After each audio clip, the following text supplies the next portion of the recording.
مفتی طارق مسعود کے بیانات کے لیے مفتی صاحب کے آفیشیل چینل مفتی طارق مسعود سپیچز کو سبسکرائب کریں۔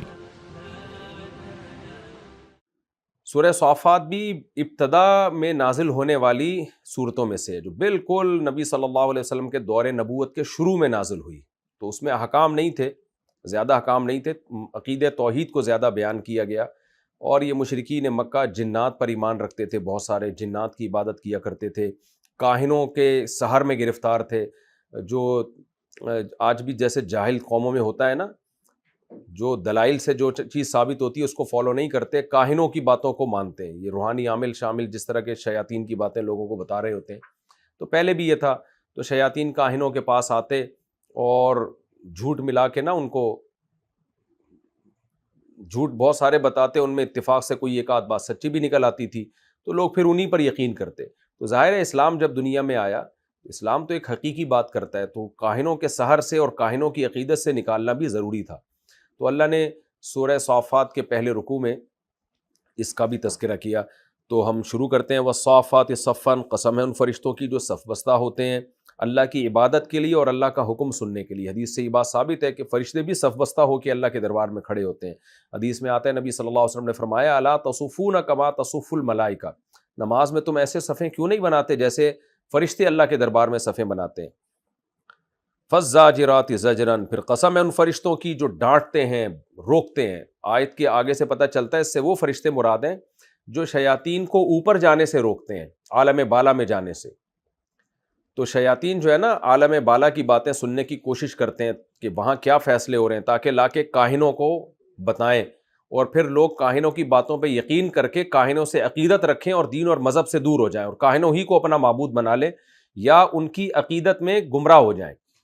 تو اللہ فرماتے ہیں ہم نے اس کا ایک انتظام کیا۔ اس کی تفسیر پہلے بھی ڈیٹیل سے گزر چکی ہے کہ نبی صلی اللہ علیہ وسلم کی نبوت سے پہلے جنات بہت کثرت سے اوپر جایا کرتے تھے، تو نبوت کے بعد یہ دروازہ بند کر دیا گیا۔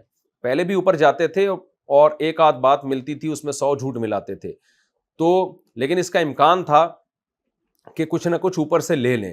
لیکن جب اسلام دنیا میں آیا، قرآن کا نزول شروع ہوا، تو اللہ نے یہ سلسلہ ہی ختم کر دیا ان کا، تاکہ حق اور باطل میں ذرہ برابر بھی خلط ملط نہ ہو سکے۔ تو اس کی تفسیر میں سورہ جن میں بیان کر چکا ہوں، سورہ جن میں نہیں، سورہ احقاف میں غالباً، وہاں بہرحال پچھلے ایپیسوڈز میں اس کی بہت ڈیٹیل میں بیان کر چکا ہوں۔ فالزاجرات زجرا، قسم ان فرشتوں کی جو روکتے ہیں، روک کر سختی سے روک دیتے ہیں۔ وہ کیسے روکتے ہیں؟ شہاب ثاقب کے ذریعے جنات کو اوپر جانے سے روکتے ہیں۔ فالتالیات ذکرا، ان فرشتوں کی بھی قسم جو تلاوت کرتے ہیں اللہ کے ذکر کی۔ ان الہکم لواحد، تینوں قسم کے فرشتوں کی اللہ قسم اٹھا کے کہتے ہیں تمہارا معبود ایک ہے، ورنہ یہ اتنے طاقتور فرشتے صف بستہ ہو کے اس کے سامنے کھڑے نہ ہوتے اور اس کی یاد، اس کا ذکر نہ کرتے، اور اس کے حکم پہ اتنے طاقتور جنات کو روکتے نہیں وہ۔ تو یہ ساری اللہ کی طاقت اور قدرت کے دلائل ہیں، اور جو اتنا پاورفل ہے وہ اکیلا ہی ہے۔ رب السماوات والارض، وہ اللہ آسمانوں کا بھی رب ہے، زمین کا بھی رب ہے، وما بینہما، اور جو کچھ آسمانوں اور زمین کے درمیان ہے اس کا بھی رب، ورب المشارق، اور مشرقوں کا بھی رب۔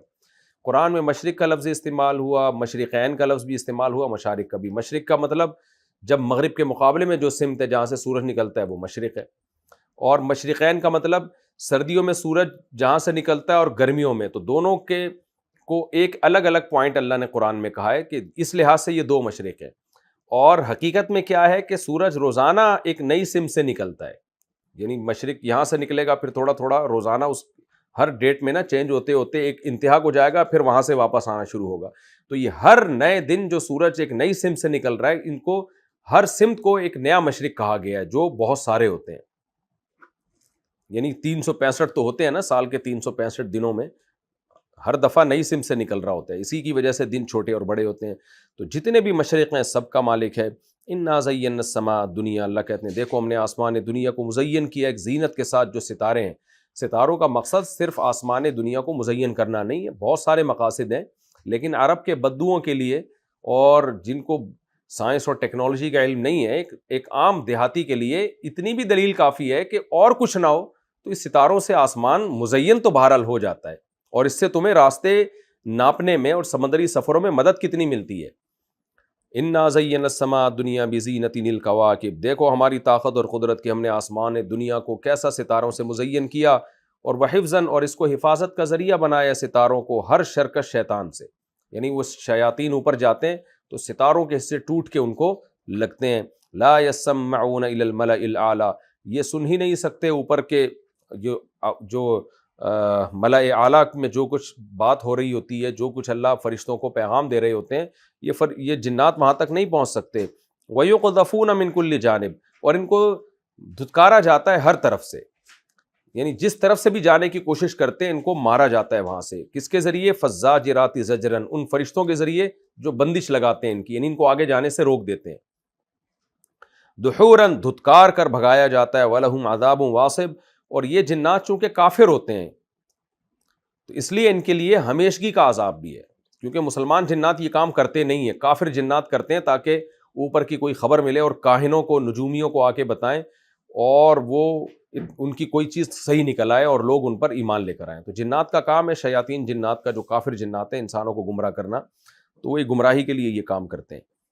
الا من خطف الخطفۃ، ہاں کبھی ایسا ہوتا ہے کوئی پھر بھی اوپر نکل جاتا ہے اور کوئی بات کو اچک لیتا ہے، فرشتوں کی کوئی بات ہو رہی ہوتی ہے اس کو اچک لیتا ہے، تو فاتبعہ شہاب ثاقب، تو اللہ کہتے ہیں اس کے پیچھے پھر ایک چمکتا ہوا انگارہ جاتا ہے۔ یہ قرآن کا ہرگز مطلب نہیں ہے کہ جب بھی ہمیں شہاب ثاقب آسمان میں نظر آئے تو جنات ہی کو مارا جا رہا ہے اس سے، وجہ اس کی یہ کہ یہ تو نبی صلی اللہ علیہ وسلم کے دنیا میں آنے سے پہلے بھی ہوتا تھا، تو لیکن دنیا میں آنے کے بعد، جب قرآن کے نزول کے بعد شہاب ثاقب سے جہاں اور اس میں کوئی حکمتیں تھیں، تو ایک کام یہ بھی لیا جاتا تھا کہ جنات کو اس سے بھگایا جاتا تھا۔ تو یہ مطلب نہیں ہے جب بھی شہاب ثاقب ٹوٹتا ہے تو جن ہی کو مارا جاتا ہے، بلکہ مطلب یہ ہے کہ بعض دفعہ شہاب ثاقب جو ہے وہ شیاطین اور جنات کو مارنے کے لیے توڑا جاتا ہے۔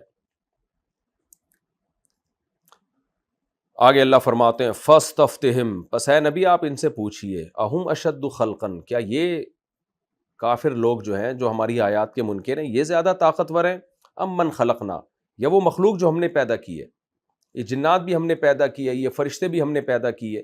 سوال پیدا ہوتا ہے مشرکین تو جنات اور فرشتوں کے قائل ہی نہیں تھے، اس کا جواب یہ ہے کہ وہ قائل تھے، کیونکہ دین ابراہیمی کو تو مانتے تھے نا، اور یہ بھی مانتے تھے یہ فرشتے بہت طاقتور ہوتے ہیں۔ تو اللہ کہتے ہیں اتنے طاقتور فرشتے جو آسمانوں تک جا رہے ہیں، عرش تک جا رہے ہیں، آنا جانا ہے، اور اتنے طاقتور جنات کو کنٹرول رکھ رہے ہیں، تو یہ ہماری مخلوق بہت طاقتور ہے، تو انسان اس کے مقابلے میں بہت کمزور ہے، تو کمزور کو چاہیے کہ وہ مان کے چلے، نہ کہ انکار کرے۔ بل عجبت ویسخرون، ہاں انا خلقناہم من طین لازب، اور یہ جو انسان ہے ہم نے ان کو ایک لیس دار مٹی سے بنایا، بدبودار مٹی سے، چپکنے والی مٹی سے، ان کا تو میٹیریل ہی بہت ہی کم درجے کا ہے، تو انسان پر تکبر اور اترانا تو بنتا ہی نہیں ہے۔ تو اس کا تقاضا یہ تھا کہ یہ ہماری آیات پر ایمان لاتے اور موت کے بعد زندگی کا یقین کر لیتے، لیکن اللہ تعالیٰ فرماتے ہیں کہ ایسا ہو نہیں رہا۔ اے نبی آپ بالکل ایک الگ سمت میں جا رہے ہیں، اور یہ مشرکین بالکل 180 ڈگری پر الگ سمت میں۔ وہی کیا ہے؟ بل عجبتا، بلکہ آپ کو ان کی باتوں پہ تعجب ہو رہا ہے کہ بنایا اللہ نے مٹی سے، اور انتہائی کمزور، اور باتیں کیسی متکبرانہ، اور ان کا اسٹائل کیا ہے؟ وَيَسْخَرُونَ، یہ آپ کی ہماری آیات کا مذاق اڑا رہے ہیں۔ چلو انکار کر دیتے، نہ مانتے، لیکن تکبر کی اس انتہا پر ہے کہ باقاعدہ مذاق اڑاتے ہیں۔ وَإِذَا ذُكِّرُوا لَا يَذْكُرُونَ، اور جب ان کو نصیحت کی جاتی ہے تو ان کو نصیحت بھی نہیں ہوتی۔ وَإِذَا رَأَوْا آیَةً يَسْتَسْخِرُونَ، اور جب کوئی ہماری نشانی دیکھتے ہیں تو مذاق اڑاتے ہیں۔ وَقَالُوا إِنْ هَذَا إِلَّا سِحْرٌ مُبِينٌ، ایک جملہ بس ان کی زبان پر ہے کہ یہ جادو ہے۔ جب کوئی معجزہ دیکھتے ہیں نا نبی کا تو کہتے ہیں جادو ہے، اور پھر کہتے ہیں کہ ہم بھلا نبی پر کیوں مان لے آئیں معجزے دیکھ کر؟ اگر ہم ایمان لے آئیں تو اس کا مطلب ہے ہم موت کے بعد کی زندگی کے قائل ہو جائیں، تو یہ تو ہو ہی نہیں سکتا۔ اِذَا مِتْنَا وَكُنَّا تُرَابًا، جب ہم مر گئے اور مٹی ہو گئے، وَعِظَامًا، اور ہڈی ہو گئے، أَإِنَّا لَمَبْعُوثُونَ، تو کیا ہم دوبارہ زندہ کیے جائیں گے؟ یعنی نبی کے ان معجزوں کو دیکھ کر ہم نبی کو سچا مان لیں، اور ایسی معاذ اللہ الٹی بات پر یقین کر لیں کہ جب ہم ختم ہو جائیں گے تو دوبارہ زندہ ہوں گے۔ تو بھائی اس معجزے میں جادو کا امکان ہے، لیکن دوبارہ زندگی کا امکان ہے ہی نہیں، سرے سے دوبارہ کوئی زندہ نہیں کر سکتا۔ اوا آباؤنا الاولون، اور کیا ہمارے پرانے باپ دادا بھی جن کو مرے ہوئے ہزاروں ہزاروں سال ہو گئے وہ بھی زندہ ہوں گے؟ نہ نہ نہ، نہیں ہو سکتا۔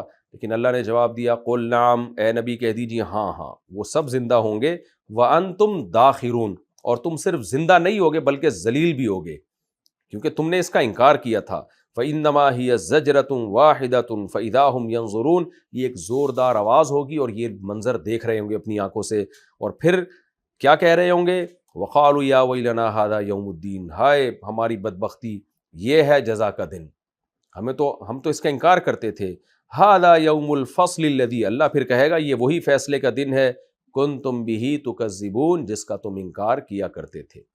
یہ رکوع ہمارا کمپلیٹ ہو گیا۔ اگلے ایپیسوڈ میں انشاءاللہ میں سورہ صافات کا رکوع نمبر 2 اور 23ویں پارے کا رکوع نمبر 6 انشاءاللہ میں شروع کروں گا۔